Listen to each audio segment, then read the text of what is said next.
Hi, it's Steve. Today we'd like to show you how to change the tub wheel on your dishwasher. It's a really easy repair. Let me show you how we do it.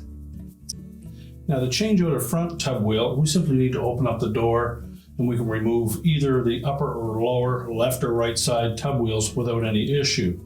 If you need to remove or replace the rear tub rollers, you'll need to remove the upper rack completely. So if that's the case, first empty all the dishes out of the upper rack and then we'll start the repair.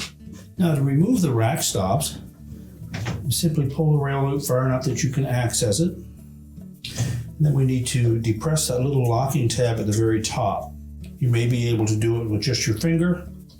If not, use a small flat blade screwdriver. Just depress it enough that it will fit up through the opening in the top of that rail. And simply slide that completely off the rail.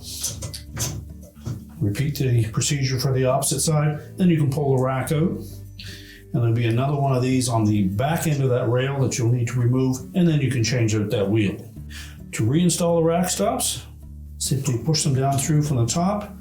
Make sure that flexible tab is pushed back far enough. That locks it in place.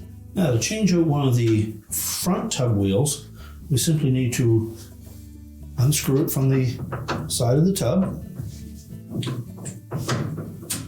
Most of these are a number 20 Torx head screw that secures that wheel.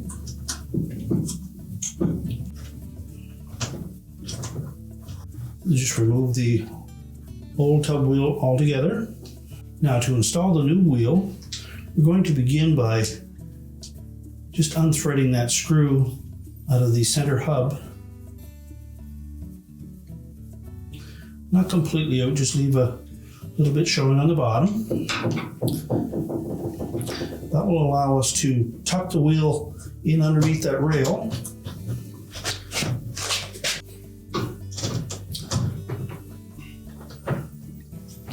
And then tighten the screw into the opening. Tighten the screw completely. Make sure that rail and wheel turn freely. And then we can close the dishwasher up. And your repair is complete.